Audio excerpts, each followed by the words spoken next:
Oh, yes. We are back for the second half of the show. And as you see at the bottom of your screen, it's going down tonight. So make sure you tune in to WTF. It's not 1999 anymore. The collaboration with Sean Michelle. Okay, at 10 o'clock tonight. Where you're watching this is where you're going to be able to see it. You don't want to miss it. Last week was amazing. We're going to run it back. We're going to talk about a lot of stuff. Really, really spooky. You know those are the Lil Shadam's hours at 10 o'clock. So make sure you lock in. But with that being said, we got a show to complete. And we're going to move right on home to New York. We know we base out of New York. You've seen the theme song and everything is New York-ish.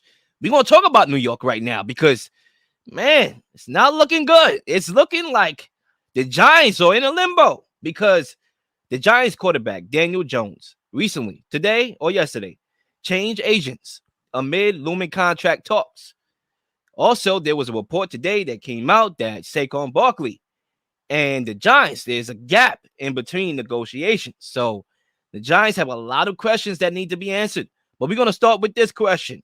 How should the Giants tackle this offseason regarding Daniel Jones and Saquon Barkley? And Zach, once again, the mic is yours.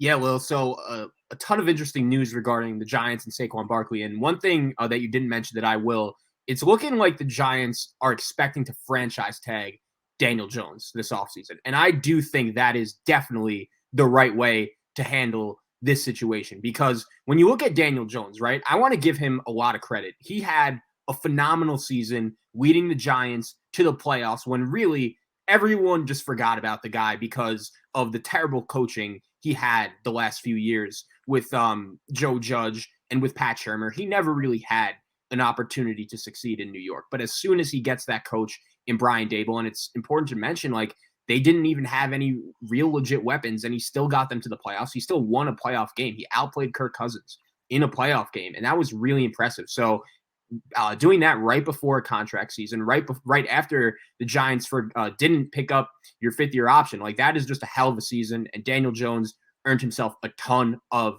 money. But I think when you look at the Giants, I would have a lot of hesitation paying Daniel Jones a long-term deal for that price. And I like Daniel Jones. I have no problem giving him a 3-4 year deal if I had to give him, 25, maybe $30 million a year at most. But when you got to go over 30, I wouldn't give him 35, let alone $45 million a year, especially on a long-term deal. And I think we have evidence to why that is not working. So I think the only fair comparisons to make here are two other quarterbacks in the NFC that were in a similar position, in Dak Prescott, in Kirk Cousins. And I think the thing that all three of these guys have in common is I have no problem paying them like $25, $30 million a year at most. And I think they can win football games, but they need as much help around them as possible. And when you're paying a quarterback as much as the Cowboys are paying Dak Prescott, as much as the Vikings are paying Kirk Cousins, that doesn't allow you the opportunity to build your best around them. And I think when you look at the New York Giants, it's super interesting because Brian Daboll and Joe Schoen took over a situation that was awful. Dave Gettleman left a pile of garbage in there in New Jersey because he gives Kenny Galladay the big money. The Giants don't have any cap space. They're way over the cap. Daniel Jones was not given any help, and I still don't know how he just pulled off the season he did. And Brian Daboll is an elite head coach. I think he proved that. But my worry for the Giants is if they just go all out and pay Daniel Jones as good of a season as he had, I just don't think that's a sustainable formula for winning, because when you're paying him that much money, that doesn't really allow you the opportunity to build around him. And I like Daniel Jones as a quarterback. I think he's comparable to Dak Prescott or Kirk Cousins. He's right in that same range. But we have concrete evidence that the Cowboys, they can't win a Super Bowl with Dak Prescott. And I think a lot of that has to do with the fact they gave him that money and they can't really build around him as much as they want to. And in the Cowboy situation, they also paid their running back, and look where that's gotten them. And then you look at the Vikings, they gave Kirk Cousins the bag. He's a very good quarterback. But can you win a Super Bowl with him? Absolutely not. So when I look at Daniel Jones, I want to give him a lot of credit for the season he just had, considering the circumstances he was in. And I do think if I'm the Giants, I would want him back as my starting quarterback next season. But not on a long-term deal when you're giving him a ton of money. If you want to franchise tag him this year, he balls out again next year, and then you pay him, you don't really have a choice. That's fine with me. But at least he'd prove, especially if Saquon Barkley is out of the picture, which honestly, Will, like, I'm really starting to think he might not be playing for the New York Giants next season because we're both not believers in paying running backs, giving them that long-term deal. We have seen how that's aged recently. It's not very good. So if I'm the Giants, I would have no problem at all franchise tagging Daniel Jones, having him back as my quarterback for at least next year, letting Saquon Barkley go, and really seeing what they have. Because the other thing, Will, and I'm curious for your opinion on this, both of us had our doubts throughout the season last year about the Giants and just exactly how good they were. We both were on record of calling them frauds. But I do think the season they had, like, they won a playoff game. They had a really good year, but still, big picture, I think we both realize, even with Daniel Jones as their starting quarterback, this Giant team is a long ways away from winning a Super Bowl. And when you have to pay Daniel Jones, like if he really wants $45 million a year and it's take it or leave it, would the Giants just say, you know what? As great of a season as it just was, Dave Gettleman left us in such a bad position when we first got here. We had a great season. We won a playoff game, but we are still so far off from winning a Super Bowl. We're not going to pay Daniel Jones that money if that's what he wants and just moving in a completely different direction because I don't think it's worth it. I think if you give Daniel Jones a long-term deal anywhere close to $35 to $45 million, that is a recipe for disaster. That is not going to end well. Just look at the Cowboys. Just look at the Vikings. So that's what I would do if I were the Giants. I would franchise tag Daniel Jones, and unfortunately, I would have no problem letting Saquon Barkley go. I'm pretty sure I'm going to get to your question because it actually falls in line with the question at the bottom. So I'm pretty sure I'm going to answer all the questions you may have, and feel free to ask me more as I go along. I do want to start off by saying this, and I said it on the show with Zay and Cuzzo, right? I think Daniel Jones, when he won that playoff game against the Vikings, he priced himself out of New York by winning that game and having the performance that he had. And the reason why I say that was because we all know that he was going to command money, more money. When he won that game, and you can't fault him for it, him and his agent, well, now his new agent or whatever the agent situation is going on, I just know he's going to command more money, and he should, because as a quarterback, that's what you do. And if you're the Giants, you have to negotiate in the best interest of the team. So that's where things can get tricky. So I really think he might have priced himself out of New York by winning that game and having the performance that he did. Matter of fact, when that game was going on, and even when that game ended immediately, when everybody was talking about, can the Giants beat the Eagles? I already knew they wasn't going to beat the Eagles because they didn't have no talent. My instant thought was, damn, I wonder what's going to happen in the offseason. I didn't even think about next week. I didn't even think about them going against the Eagles. I already knew what was going to happen, and it happened. I was thinking, man, I wonder how this is going to impact Daniel Jones' contract, how it's going to impact Saquon Barkley's contract. And theoretically, if you're on the side of Daniel Jones, because I'm a Daniel Jones guy, I'm pretty sure those who watch the show know that. Theoretically, he won more playoff games than Kyler Murray. Kyler Murray got a $160 million guarantee deal. He won as much playoff games here than Lamar Jackson, who's seeking to offset the market with a $250 million guaranteed contract. Now, obviously, Lil, there's a difference in talent. I get that, but sometimes we do live in a copycat league. I'm looking at you getting money. I want to get in that same vicinity, and I have as much accomplishments as you. I can scramble too with my legs. I can pass the ball pretty accurately, probably better than both of y'all cats anyway. So I'm not mad at Daniel Jones at all for wanting $45 million. Pay me my money. Now, when it comes to the Giants' perspective here, this is where things get interesting. Zach, I got a question for you before I continue my take. I'm going to let you answer the question, because you said a point in your lap when you said, when you talk about Kirk Cousins, I guess you could throw Jared Goff in that situation. You need to have a great roster to win with those guys. I agree. And I don't even think you can win with those guys, even with a great roster. But you need a great ecosystem around guys like Kirk Cousins, Jared Goff. Now, my question to you was, do you think Jared Goff and Kirk Cousins would have been able to get the same Giants team to the playoffs this year into the divisional round? That's a really good question. And I think it's so interesting because I think the key factor in this is Brian Dable. Like, my gut instinct to that would be no, but with Brian Daboll, maybe. And guess what? Brian Daboll ain't leaving.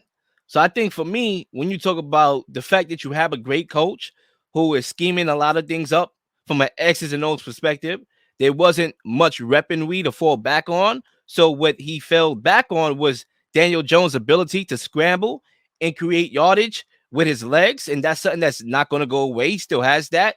So I think if you're the Giants, I'm not saying pay him. Don't get me wrong. I'm not saying all this to say pay him. I'm saying all this to say I understand why Daniel Jones won $45 million. And he has a very valid point or very valid points to want that money. Now, if I'm the Giants, I will agree with you. I will franchise tag him because, look, for me, I like Daniel Jones. I consider him a second-tier quarterback at the top of the list from a second-tier perspective. After your Jalen Hurts and your Mahomes and your Herberts and your other guys, I know I'm forgetting names, Joe Burrow, Josh Allen. After that tier, I'm starting with Daniel Jones in the second tier, right? But what I think and how I judge quarterbacks, the Giants are a totally different animal. They're the ones that got to pay the guy the money. They're the ones that got to see him like I see him. The fans as well got to see him like I see him. And I'm not sure how the Giants fans are seeing him. I'm not sure how the team is seeing him. Do they see him as a second tier guy? And if they don't, then you should obviously tag him.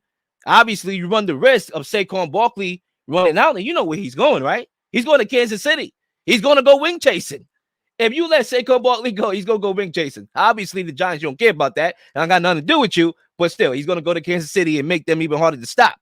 But I say that to say that I will franchise tag him. And if you don't believe in him, why not flex Daniel Jones under the tag and try to get you Lamar Jackson? When we had that debate, me, Cousin, and Zay, the Giants were the team I picked. Not because I think they need to make that move. Like I said, I'm a Daniel Jones guy. But if you can flex him, you don't have to pay Saquon if he walks. Then flex him for Lamar Jackson. If you want to overpay for somebody, right, and you're not a believer in Daniel Jones, why not overpay for Lamar Jackson compared to Daniel Jones if you can make that happen? I'll do it. That is a very creative and interesting idea that I haven't really thought about, but I like where you're going there. I think it's interesting with Daniel Jones, though, because in front of me, Lil, I have the list of quarterbacks going by the AAV, how much money they're making per year. And just for reference, Aaron Rodgers this past season made the most money at 50, Russell Wilson at second with 49, Kyler Murray and Deshaun Watson just about the same at 46. And then there's Patrick Mahomes at 45. So Daniel Jones wants to be right where Patrick Mahomes is at the $45 million per year contract. And just for reference, also, that would be more money than Josh Allen. That would be more money than Matthew Stafford. That would be more money than both Dak Prescott and Kirk Cousins, two guys that I mentioned. And my worry with the Giants here is this. Like, I understand that Daniel Jones had a great season and he balled out and he absolutely deserves to get paid. But my worry from the Giants' perspective is, like, if they're okay with just winning, 10, 11 games every year, winning a playoff game or two, but never really coming close to the ultimate goal of winning a Super Bowl, I have no problem with them giving Daniel Jones that contract for that money, because I think that's where they'd be. The Giants' situation was pretty bad this past season, and he still got them to win double-digit games, got them to the playoffs, won a playoff game. I just think the issue is, you could win with Daniel Jones with a lot around him, but when you're committing this much money to him, that means you're trusting him to do it all on his own. And I'm just not exactly sure if that's where they should stand right now, because there's no doubt when you're paying Patrick Mahomes or Joe Burrow when he gets it, or Jalen Hurts when he gets it, like Josh Allen, like all those elite guys, as long as they're on your team, you're going to have a chance to win any game you play.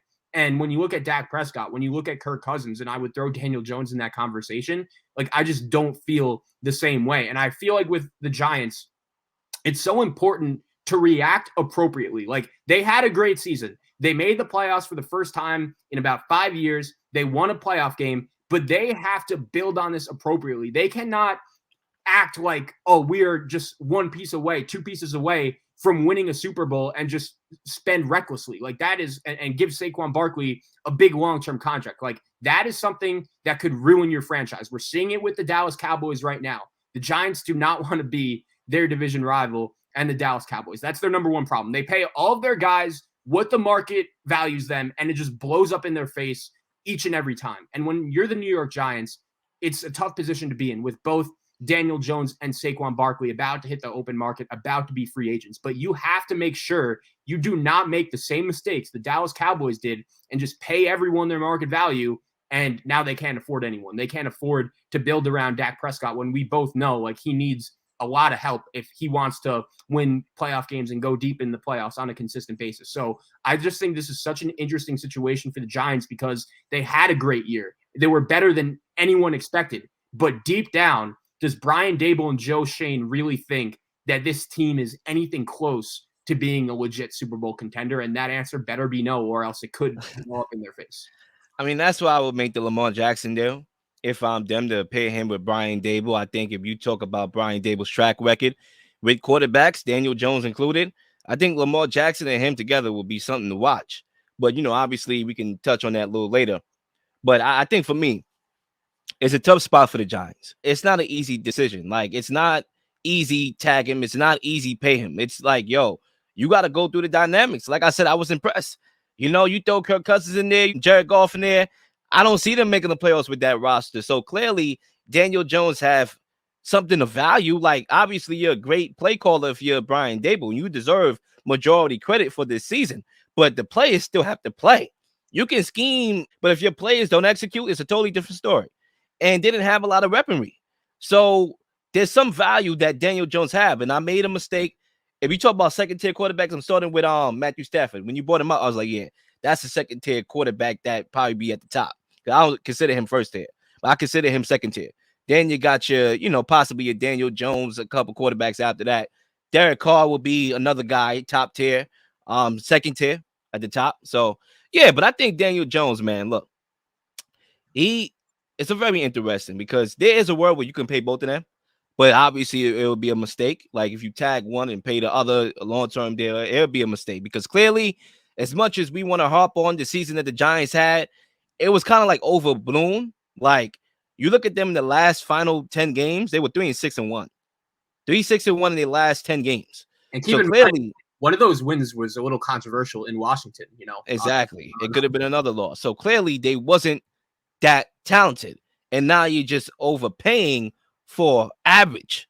Obviously, the NFC and how the NFC was shot had a reason why you was able to win some of the games you won. Theoretically, you should have happened in the playoffs, but you got there. And Daniel Jones, you got there with him, and he had a hell of a playoff game. So I don't think there's a world where they pay both, and that would be a smart business move. So that means you have to balance everything out. And I agree with you 100%. I would tag Daniel Jones, obviously run the risk of Saquon Barkley walking out, and then I would try to either rock with Daniel Jones and build the roster accordingly with the money I have, the fourth highest cap space in the NFL, maybe trade for T. Higgins and get Higgins with it. But I also may highly consider Lamar Jackson and peeping in there, seeing what the word is with him and, their stint together and try to pull off that deal. Because if I can flex Saquon out of here and Daniel Jones for Lamar Jackson, I am doing that. Because although I think Daniel Jones is second tier, Lamar Jackson is top tier. And I'm going after that guy. Like my guy Dujane said on the show, I'm going to get that man. So I'm going to leave it at that. Yeah, well, just one more question I had for you off the bat. So it's interesting with that trade because Daniel Jones is a free agent also. So the Giants would have to tag Daniel Jones, and then the Ravens would have to be okay with paying him that. And I don't know if they would. So my question is there another team, and sorry to put you on the spot. If you need, I can give you time to think about it. But is there another team, like besides the Giants, that would be willing to give Daniel Jones this money? Because I'm starting to think about it. Like, who are the Giants negotiating against if Daniel Jones, if they don't tag him and he is a free agent and he's commanding this money? Like, could you think of a team that is just so desperate? And I know we say it all the time, like anyone is desperate for a quarterback and anyone will overpay. And I think when it comes to certain guys, like that theory could definitely be true. But I cannot see a team not named the Giants giving Daniel Jones this money. So like, probably who are the they Raiders. even competing with? Like maybe, but they're cash poor.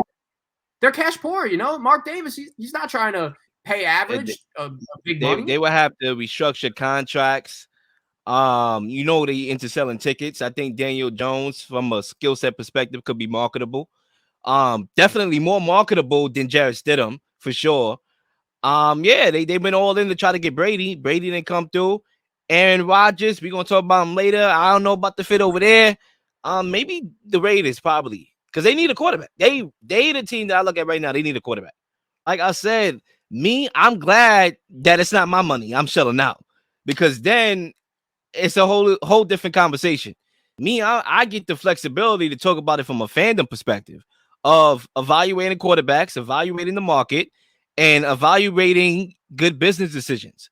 And it's a slippery slope here. But I can tell you one thing for sure. I'm higher than most guys are on Daniel Jones. When you talk about Jalen Hurts, and even Chris Sims said it, like he doesn't see a major difference in the same room between the two quarterbacks. I agree with him. Maybe most people don't. I agree with him 100%. Like I think Daniel Jones can flat out play, and I just think he needs a better shot. He needs weapons. If he could do that with no weapons, imagine if you give him some star-studded talent. Then now I'm looking at this guy like, yo, maybe he could be elite. Maybe, just maybe, with the proper development. And so far, you're on the right track to resurrecting his career. You did so this year. So me personally, man, when I look at Eli Manning and Daniel Jones, I think Daniel Jones is a more talented quarterback than Eli Manning. Listen, I never been an Eli Manning fan guy. Like I always thought he was overrated, but he won chips. So it's hard to say somebody's overrated when they win multiple chips. But I think from a talent skill sets perspective, even Giants players came out and said that Daniel Jones throw a better ball. I think talented wise, he's talented, more talented than Eli. So if Eli can win a chip, obviously it's a different time from where Eli played and the quarterbacks that we have now. But obviously, these are questions that you have to ask. And me personally, I'll tag him. I try to trade him for Lamar Jackson. If that don't work, then hey, build around him. And if we lose Saquon, we lose Saquon. Big loss, sure. He was the vocal point of the offense, but you don't feel good about paying and overpaying for running backs who declined the next year and the year after that. So we have to see what they do.